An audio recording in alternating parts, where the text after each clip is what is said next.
they're looking at.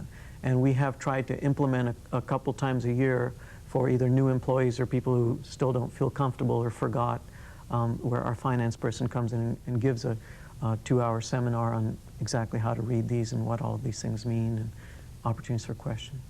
I think it's a great point. I think you'd be very patient in this process and very pragmatic. And there is, I think, a real danger in going too fast. We want to go fast. We want behavior to change within the management team and with the employee base. And you have to be very sensitive and listen a lot to what they're saying and what they're not saying, and then deliver more and more education.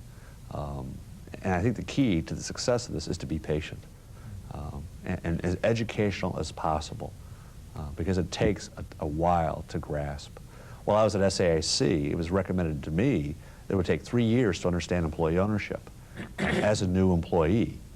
And I think it's probably about right. It's going to take 3 years for full assimilation of the process, especially with a mature company like ours.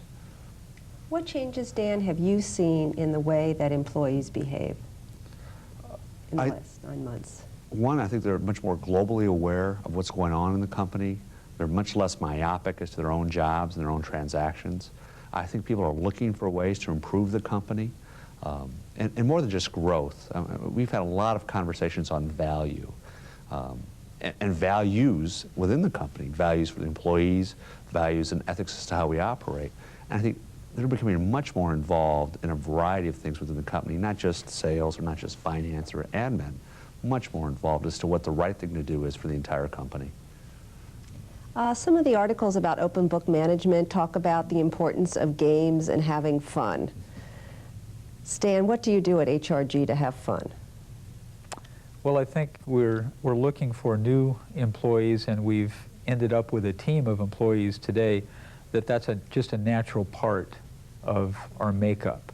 If we're not having fun, then we don't meet what's on our culture statement.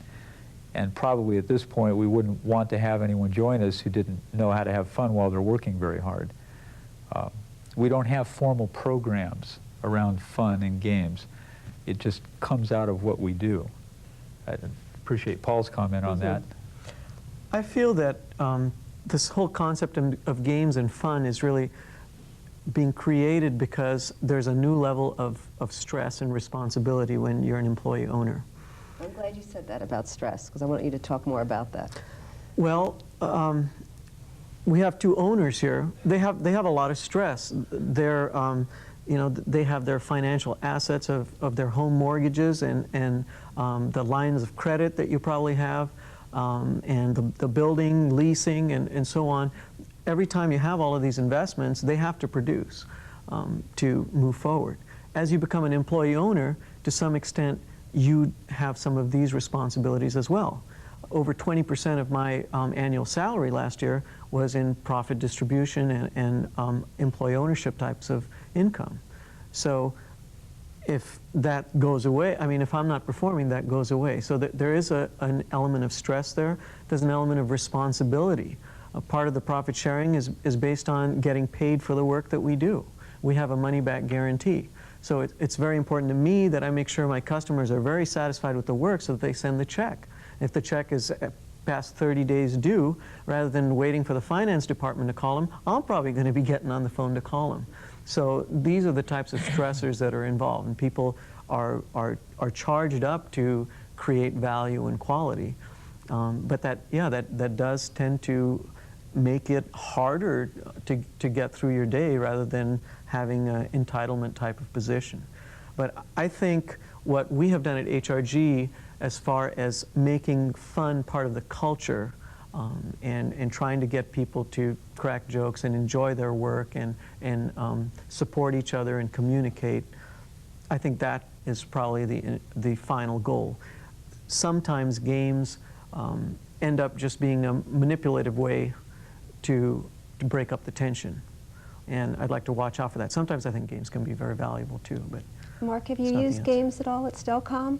We like to have a good time at Stellcom, and the formalness of games. We have a picnic, and that's a lot of fun. But for me, it's more when I walk by a meeting room and they're all laughing and they're all having fun. that's a tribute to the fact that the stress, all jobs are very, very stressful, but there are times where people can sort of just relax and have fun and laugh at a meeting. I think that's really what it's all about. We do have one formal game I just recalled is when there are enough people in the lunchroom, we read the horoscopes out loud. That's true. That would take a long time at Stellcom. Absolutely. It's interesting about the stress, though. My stress seemed to go down as more information is released and the ownership is given away. And maybe it's cruel that I think that, but now everyone is feeling the stress that I was. And so for me as an individual, it goes down, and for the organization, I think it's more manageable. You distributed the stress. I distributed the stress. I distributed, yes. Well, I'm sure when you started the business, you and your wife personally signed on bank lines of credit. You may have had to put your house up as collateral. Yes. Are you still having to do this? In fact, everything we own is still up for grabs by the banks. But one of the most fulfilling moments in the company was we signed a lease, a large lease for a new facility, and it was the first time that the corporation was the guarantor, and Kathy and I did not have to redouble or re-triple our guarantees on our house. And what bank was that? Scripps Bank.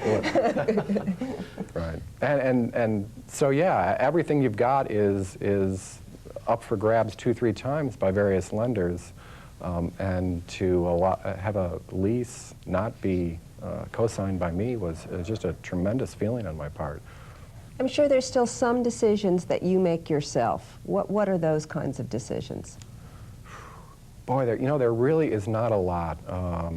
As we go public, how we go about it, the choice of the investment banker, if I choose to sell the company, some of that might be more closely held, but it's really more, we're all in it together and we all have to do it. Who is on my management team is not a decision that I make. That's the decision that the management team makes and the rest of the company makes. So there's really very little that I feel I've got to make the decision on. Dan, do you feel that open book management is helping you to recruit new employees to Stellcom? Very much. I think people have a thirst and a desire for open book management. I think they find it intriguing through the recruiting process. They're not quite sure how they're going to be involved in it necessarily. Stellcom is a very participative company, and even in the hiring process, in the recruiting process, we involve many more people beyond the hiring manager or the hiring department. To be part of the office staff at Stellcom, you have to interview with everybody in the office. We've grown now to about 30 people within the office. So somebody coming in the door may have to interview with 30 people and be part and take part in that hiring process of one of the individuals not in your department. So I think Stellcom is based on participative management and participation by the employees. And I think to a large extent, games foster participation. I don't think we have a need for games because it's just part of our culture. People participate. Has it reduced your turnover? Well, I like to think so. I'm not sure our numbers support that. We're in a very competitive environment in engineering in San Diego, and there's a lot of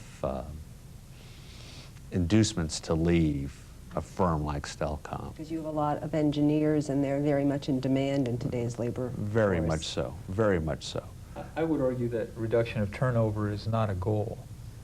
In fact, it's a process of making sure that the people who are still with you are the ones who continue to want to risk and obtain a chance for the reward and to be participative in the stress as well as the fun of controlling your own work life, which is very, very motivating. We've had a lot of turnover, and it was surprising for me to look back on it, but Paul came to me one day and says, "Do you realize that you've only got one employee that's still been with you since 1991?